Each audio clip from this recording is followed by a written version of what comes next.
voulez découvrir les 50 mots que les Français charcutent quasi systématiquement quand ils parlent anglais, ça vous permettra aussi de vérifier si c'est votre cas, de vous tester, de corriger. Et puis si c'est des mots que vous connaissez pas, bonne nouvelle, ça vous permettra de les apprendre directement avec la bonne prononciation. Désapprendre pour réapprendre, c'est toujours un peu plus long. Allez, c'est parti, on jette un coup d'œil. Je vous donne un très bref aperçu des mots qu'on va parcourir aujourd'hui. À mon avis, vous en connaissez déjà un paquet. Si c'est pas le cas, encore une fois, je vous le dis, c'est une bonne occasion de les apprendre. C'est des mots de la vie de tous les jours, c'est des mots très courants et tout le temps, charcutés. Pour la première catégorie, on va voir une série de mots où vous avez tendance à rajouter une syllabe. Il y a une syllabe de trop, ce qui commence à rendre le mot un petit peu difficile à identifier. Et voilà la liste sur laquelle on va se concentrer. La première. Je vous explique un petit peu le fonctionnement des slides. En blanc, vous aurez toujours le vrai mot, avec une petite apostrophe devant la syllabe qui reçoit l'accent tonique. Et en jaune, en dessous, c'est de la phonétique bâtarde, ça n'existe pas. C'est simplement pour vous aider à mieux décomposer le mot, à mieux le prononcer. Et on commence avec le mot gouvernement. Et justement, il faudra s'abstenir de ce son OU. Et il faudra aussi retenir qu'en anglais, il y a seulement 3 syllabes, pas 4 comme ont tendance à le dire les Français. Ce sera donc pas gouvernement ou government, mais tout simplement government. Encore une fois, government. Et on va le décomposer ensemble. L'accent tombe sur la première syllabe, ga, ensuite c'est le son f, et enfin ment. Je vous ai mis le N, mais finalement on l'entend pas vraiment. On entend plus le ment. On l'entendra peut-être juste très légèrement. On reprend très lentement. Ga, va, ment. Encore une fois. Ga, va, ment. Plus rapidement. Government. Encore une fois. Government. C'est parti pour se concentrer maintenant sur le mot actually. Attention, il ne veut pas dire actuellement, c'est un faux ami, et on va le traduire la plupart du temps par en fait. Vous n'allez pas dire actually. La bonne prononciation, c'est la première juste en dessous, écrit en jaune. Actually. Et on le décompose. Actually. Il est assez subtil, ce son. Je vous en ai mis un deuxième en dessous, mais attention, je triche un petit peu, puisque j'ai enlevé le U. Mais quand les gens parlent vite, il est possible que vous l'entendiez ainsi. Actually. En fait, le U est très discret, très subtil. Vous pouvez donc vous entraîner sur les deux, mais sachez quand même que c'est la première qui est exacte. On y retourne. Actually. Encore une fois. Actually. Dernière fois. Actually. Troisième terme, le chocolat. On ne dit pas chocolate. Il n'y a que 2 syllabes ici, et ça se prononce chocolate. On le décompose. Cho-clotte. Encore une fois. Cho-clotte. Et plus rapidement, chocolate. Encore une fois, chocolate. On passe à naturel, qui va avoir seulement 2 syllabes, et on le décompose, ça nous donne natural. Encore une fois, natural. Plus rapidement, natural. Encore une fois, natural. Et c'est parti pour notre dernier de cette liste, le management, ou management, comment vous le prononcez en français. Il va y avoir seulement 3 syllabes en anglais. Management. Encore une fois, management. Plus rapide, management. Et je vous laisse répéter encore une fois, management. Et cette fois, on les refait tous d'un coup. C'est parti. Government. Actually. Chocolate. Natural. Management. Alors, les mots où vous avez tendance à déplacer l'accent tonique sont assez nombreux. Mais aujourd'hui, on va se concentrer sur 5 mots, 5 mots du quotidien, et on va au moins essayer de se débarrasser de ces fautes-là. Le premier, c'est votre péché mignon. Vous avez envie de le prononcer à la française. Développer. En français, vous avez remarqué, on bouffe le VE, développer, et c'est le O qui est assez lourd et qu'on entend le plus. En anglais, pas du tout. Mauvaise nouvelle, le O, on l'entend à peine. Il devient le E. Si vous avez regardé ma vidéo sur les voyelles courtes, on en a pas mal parlé. Et l'accent tonique, deuxième mauvaise nouvelle, va tomber sur le V du milieu. Celui en français, on a tendance à complètement le manger. Développer. Et maintenant, on regarde en anglais. Develop. Ok, donc l'accent tombe sur le V. Develop. Et le LOP, on l'entend à peine. On le décompose ensemble. Develop. Encore une fois. Develop. Un tout petit peu plus rapidement. Develop. Encore une fois. Develop. Par contre, pour la bonne nouvelle, son dérivé, le développement, va fonctionner exactement pareil. Development. À savoir, on garde le même accent tonique sur le V et le LOP est toujours prononcé LOP. On le décompose ensemble. Development. Encore une fois. Development.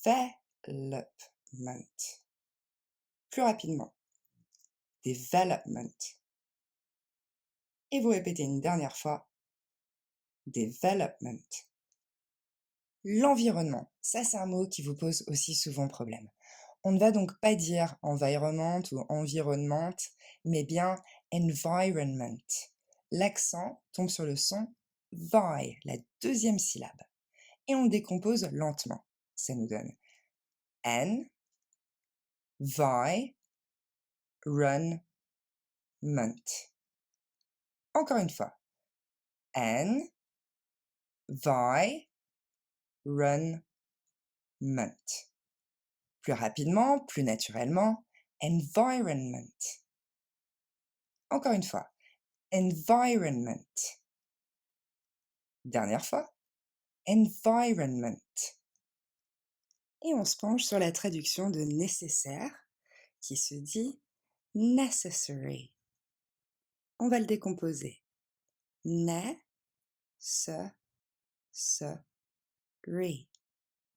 Encore une fois. Necessary. Dernière fois. Necessary. Dernier mot de cette petite liste, to focus, pour traduire par exemple se concentrer sur, et on décompose ensemble. Focus, pas focus. On reprend. Fo, c'est le même O que dans show ou no.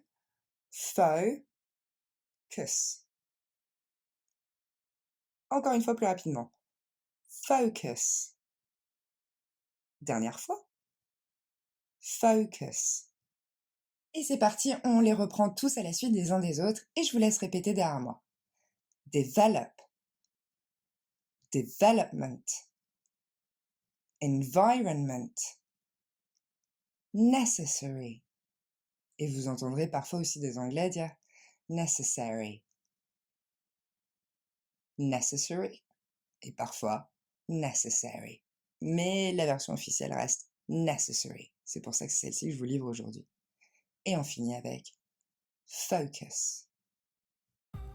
Troisième catégorie pour aujourd'hui, on va se concentrer sur le son O, qui n'est pas prononcé dans certains mots. Vous le remplacez par des R ou des O tout court. Et donc on va voir comment modifier ça ensemble. Premier mot de cette série, c'est warm, quelque chose qui est chaud. Ça n'est pas warm, ok? C'est bien warm. Vous le retrouvez en dessous, où je vous ai mis une indication, une phonétique bâtarde. Warm. Encore une fois. Warm. Deuxième mot très important, ça n'est pas war. Vous dites war sûrement parce qu'il y en a beaucoup qui disent Star Wars. C'est Star Wars. Star, c'est comme dans car. Et wow, c'est comme dans l'eau, storm, toute la liste que vous avez sous les yeux. C'est le son OR qu'on doit entendre. On reprend. Wow. Encore une fois. Wow. Le verbe acheter, to buy, ici je vous l'ai mis au prétérit. C'est un verbe irrégulier, on dit bought. Comme si c'était écrit B-O-R-T. Bought. Encore une fois. Bought. Même chose pour le verbe attraper, to catch, ici aussi au prétérit, caught, qui va se prononcer comme si c'était écrit C-O-R-T, caught. Encore une fois. Caught. Le suivant, c'est law, comme si je l'avais écrit L-O-R, law. Attention avec celui-là, vous avez systématiquement l'habitude de le prononcer law, qui veut dire bas, alors que la loi, le droit, se dit law. Et vous allez répéter, on va différencier les deux. Law, mais law, si c'était écrit L-O-W. On reprend. Law, mais law, pour traduire bas. On reprend le droit, law, bas, law. Et encore une dernière fois, et j'arrête de vous embêter, law, law. Et on finit cette série avec un mot facile, c'est pour dire orage, storm. Au moins, lui, il s'écrit comme il faut, O-R. Storm. Les Français ont tendance à dire storm. C'est pour ça que je l'ai mis. Donc, storm. Et on les reprend tous ensemble. Et je vous laisse répéter après moi. Warm. War. Boat. Coat. Law. Storm. Pour cette quatrième catégorie, on va se concentrer sur la série des E. C'est-à-dire au lieu de dire le son E, vous allez le remplacer par un autre son, a priori plus long, plus lourd, et du coup qui va dénaturer complètement la sonorité du mot. Pour ceux qui ont suivi la vidéo sur la prononciation des voyelles courtes, on l'avait déjà bien étudié ce E. Pour rappel, il n'est jamais accentué en anglais. Le son E ne peut jamais recevoir l'accent. Et donc c'est un des sons qu'on entend le moins dans la langue anglaise, c'est celui qui va être bouffé en premier quand on parle un peu rapidement. On jette un coup d'œil. Premier exemple, on ne dit pas the police, on dit police. On va le décomposer ensemble. Police. Encore une fois. Police. Un peu plus rapide, un peu plus naturel. Police. Et encore une fois. Police. Deuxième mot, on ne va pas dire America, mais on va dire America. Et on le décompose ensemble. E, mais, re, ca. Encore une fois. E, mais, re, ca. Plus rapidement, plus naturel. America. Une dernière fois. America. Troisième mot, pour traduire voisin, on va pas dire neighbor, et on va dire neighbor. Et on le décompose. Neighbor. Encore une fois. Neighbor. Plus rapidement. Neighbor. Dernière fois. Neighbor. Quatrième mot, pour traduire machine. Donc à cause du français, vous dites a machine. Et en fait, ça va se dire machine. On le décompose ensemble. Machine. Encore une fois. Machine. Plus rapidement. Machine. Encore une fois. machine.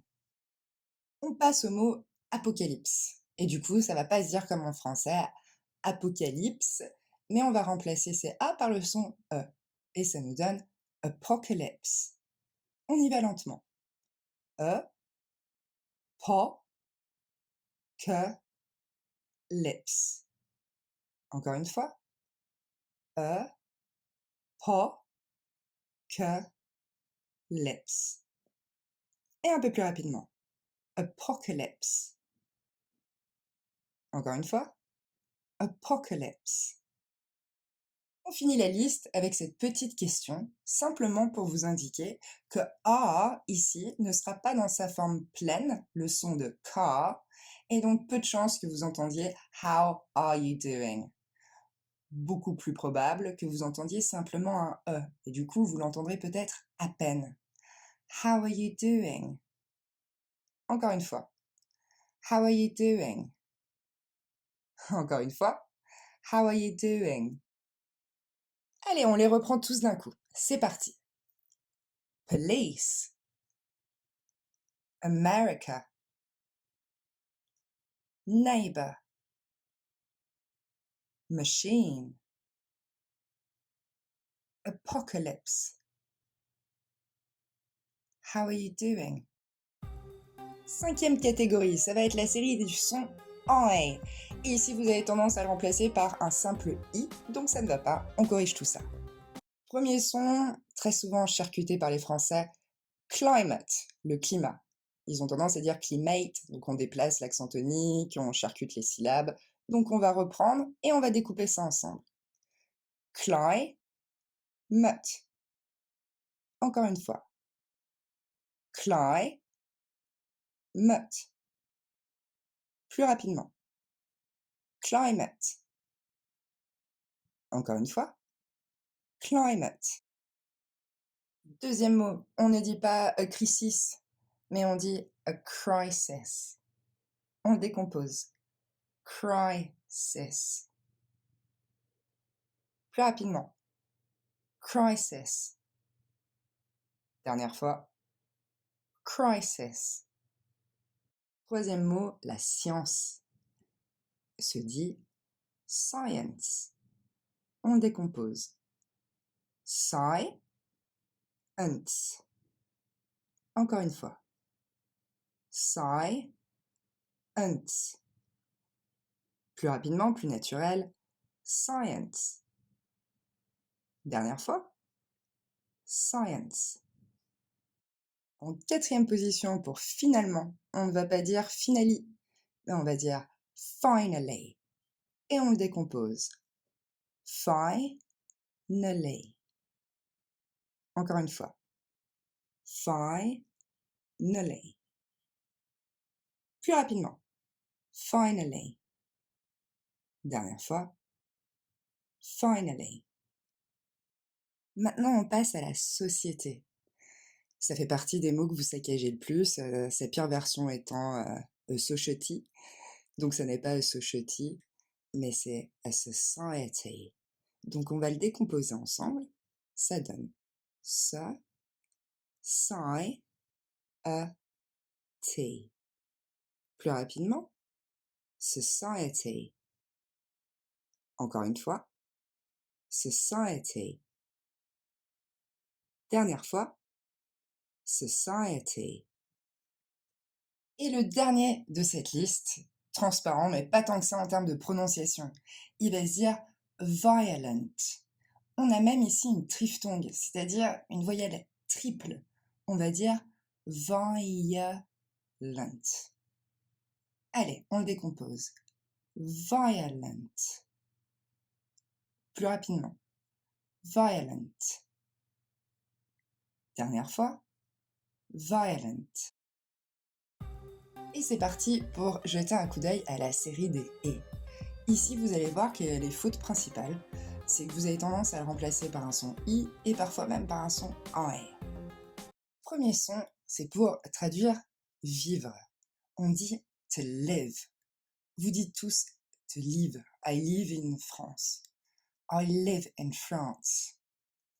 Il faudra bien faire la différence ici parce qu'on a le verbe partir qui s'écrit lui L-E-A-V-E, qui va se prononcer comme un i long. To leave. Et donc, on va s'entraîner déjà sur cette différence-là. Partir, c'est to leave, à vous, alors que vivre, c'est to live, à vous. Et on répète la différence. Leave, live. Encore une fois. Leave, live. Et enfin, je m'arrête dessus parce qu'il a exactement la même orthographe. Quand on veut dire que quelque chose est en live, eh ben, le français a calqué l'anglais. On va bien dire en anglais live. Mais ça, c'est réservé évidemment au live. Pour traduire vivre, vous retenez simplement live. Cette fois, on se penche sur le participe passé de to write. C'est un verbe irrégulier. Au prétérit, il va donner wrote et au participe passé, written. Vous avez tendance à dire written ou written, donc ça sera bien le son et. Written. Encore une fois. Written. Même chose pour le participe passé du verbe to drive, conduire. Participe passé driven et non pas driven ou driven. Ok, c'est le son et. On reprend. Driven. Encore une fois. Driven. Quatrième mot, c'est pour l'adjectif coupable, qu'on va dire guilty. Ce n'est pas guilty, deux petits i bien français. C'est bien guilty. Pour mieux prononcer le i final, il va falloir bien prononcer le t. Si vous avez regardé la vidéo sur les 7 astuces pour avoir un meilleur accent en anglais, on a abordé la question des plosives et notamment du coup des t qui ne sont pas des t français. Il va falloir faire comme une petite relâchée d'air derrière. Donc on ne dit pas guilty, mais bien guilty. T. On reprend. Guilty.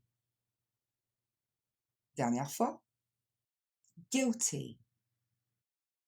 Pour traduire l'analyse, on dit analysis. Et on va le décomposer ensemble. E, na, les, cis. Plus rapidement, analysis. Et une dernière fois, analysis. Et là, on tombe sur un vrai péché mignon. Vous avez tendance, pour traduire déterminer, à dire determine. Et ce n'est que determine qu'il va falloir dire. On reprend et on le décompose. D, ta, min. Plus rapidement. Determine. Dernière fois. Determine. Même chose ici, vous êtes toujours tenté de dire examine, mais ce serait bien examine. Et on le décompose. Et, xa, men. Encore une fois. Et, xa, men. Plus rapidement. Examine. Encore une fois. Examine. Ok, on les reprend tous les uns à la suite des autres et vous répétez toujours derrière moi. Live. Written. Driven. Guilty. Analysis. Determine. Examine.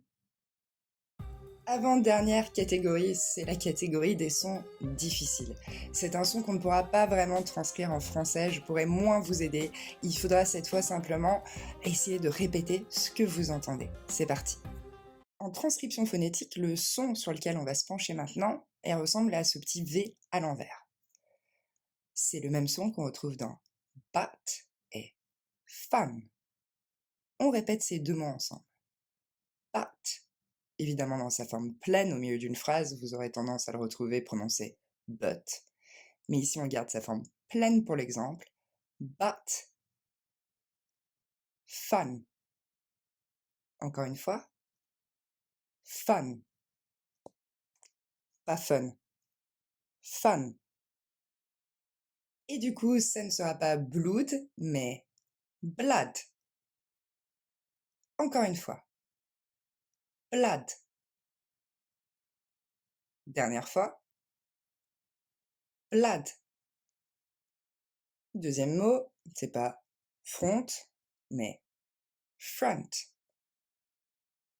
Si on compare à blood, front.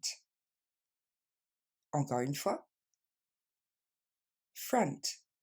Vous pouvez essayer de l'imaginer écrit F-R-U-N-T pour qu'on retrouve un peu le même son que dans fun, si ça peut vous aider. Dernière fois. Front. Les autres, on ne va pas dire other, mais on va dire other. Encore une fois. Other. Dernière fois. Other. On retrouve le mot gouvernement qu'on a déjà vu au début, mais cette fois c'est pour vous indiquer ce son O. C'est le même qu'on vient de voir avant, dans front, other, government. Encore une fois. Government. Dernière fois. Government. On passe à l'argent, qui ne se dit ni monnaie ni money, mais bien money. Encore une fois. Money. Dernière fois. Money. Et c'est parti pour le dernier, pour le résultat. On ne dit pas résulte, mais a result. Encore une fois. Result. Dernière fois. Result. Ok, on les dit tous à la suite cette fois. Et je vous laisse répéter après moi. Blood. Front. Other. Government. Money. Result. On passe à la dernière catégorie. Cette fois, ils sont plus organisés. C'est un peu un fourre-tout, mais ça reste des mots du quotidien qui sont habituellement bien saccagés par les Français. On y jette un coup d'œil. Alors peut-être que le premier va vous surprendre pour dire bonjour, mais beaucoup de Français disent hello. Et donc c'est pas hello, mais bien hello. Et donc on voit que l'accent tombe sur la deuxième syllabe, le lo. Ce E, c'est le même son qu'on a dans no ou show. Et le premier son, c'est le son H. Il faudra du coup bien prononcer le H. Les Français ont tendance à l'enlever, ce qui nous donne le hello. Donc pas hello, hello. Encore une fois. Hello. Encore une fois. Hello. Et alors, je vous introduis une deuxième façon, un petit peu moins prononcée sur le H, mais simplement le hello. Hello.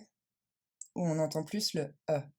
Alors, pourquoi cette deuxième version? C'est la version du allô. Quand on va décrocher au téléphone, il y a quand même peu de chances que la personne décroche en disant hello. Il y aura plus de chances qu'elle décroche en disant hello. Voilà. Vous pouvez donc vous entraîner sur les deux. Alors là, c'est à cause du français. Il est rentré un petit peu dans l'usage commun. Au moins, vous rajoutez pas de syllabes ici. Rares sont ceux qui disent business quand même, mais vous dites quand même business. Ce ne sera pas des i en anglais, mais des e. Donc, business. Encore une fois. Business. Dernière fois. Business. Le savoir va se dire knowledge. Alors on s'arrête ici pour 2-3 éléments d'explication.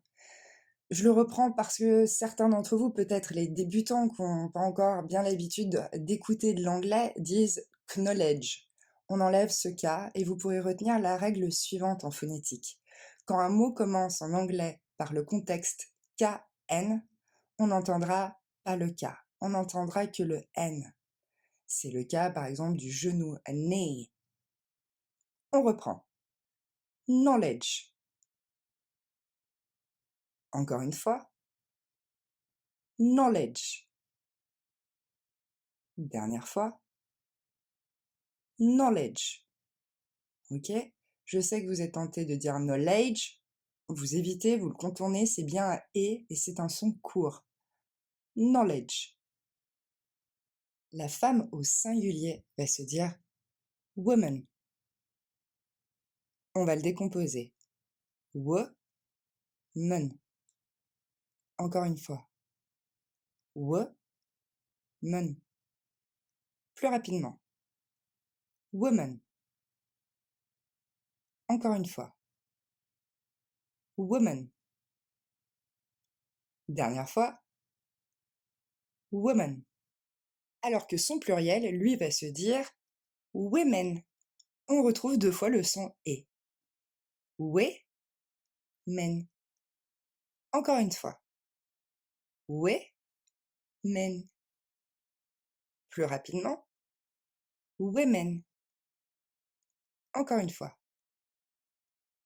Women.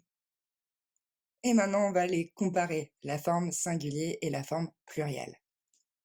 Singulier, woman. Pluriel, women. Et à vous d'alterner entre les deux. Woman. Women. There's a woman on the bench. There are 2 women on the bench. On finit avec le verbe permettre, qui va se dire allow. Donc ce premier A, c'est pas un A, c'est juste le son E. Et c'est la deuxième syllabe qui est accentuée. Allow. Encore une fois. Allow. Dernière fois. Allow. Et on les reprend tous d'un coup et vous répétez derrière moi. Hello. Business. Knowledge. Woman. Women. Allow. Deuxième série de mots. On commence avec le mot pouvoir. On l'a déjà vu dans une autre vidéo, mais j'insiste parce qu'il est souvent très très mal prononcé. En fait, vous le coupez après le O, ce qui vous donne power. Ce n'est pas power, mais bien power. En fait, il va falloir le couper après le son ow que vous retrouvez dans now ou how. Power. Encore une fois. Power. Plus rapidement, plus naturel. Power. Encore une fois. Power. Dernière fois. Power. Et enfin, regardez, on ne dit pas to watch, ou une montre, on ne dit pas a watch, mais on dit a watch. Vous vous débarrassez du son A et vous allez le remplacer par le son O de of. Watch. Of. Watch. Encore une fois. Watch. Dernière fois. Watch. I watched a film. Ici aussi, on va pas dire what are you doing, mais what. What are you doing? Encore une fois. What. Dernière fois. What. Pour traduire étranger, on ne va pas dire foreign, mais foreign. Un pays étranger, a foreign country. On reprend. Foreign. Ok? Ce E-I-G-N va simplement se prononcer un. Foreign. Encore une fois. Foreign. Dernière fois. Foreign. Et on va finir avec said. Par exemple, he said. Et suite de phrases. Ce n'est pas said, mais tout simplement said. Comme si on l'écrivait S-E-D. Said. He said he was happy. Encore une fois. Said. Dernière fois. Said. Et on les reprend tous d'un coup. Power. Watch. What. Foreign. said. Je vous invite maintenant à mettre sur pause si vous voulez essayer de les prononcer. Et à la page d'après, je vous corrige tout ça. C'est parti. Government. Actually. Chocolate. Natural. Environment. Management. Develop. Development. Necessary. Focus. Warm. War. Bought. Court. Law. Storm. Police. America. Neighbor. Machine. Apocalypse. How are you doing? Climate. Crisis. Science. Live, si c'est bien pour dire vivre et non live pour dire le live. Written. Driven. Guilty. Analysis. Determine. Examine. Blood. Front. Other. Money. Result. Hello. Business. Knowledge. Woman. Women. Allow. Power. Watch. What. Violent. Foreign. Finally. Society. Et enfin, en mot bonus, said. Et voilà, bravo, n'hésitez pas à vous entraîner encore et encore. Si vous avez des questions, vous pouvez évidemment les poser en commentaire. À bientôt!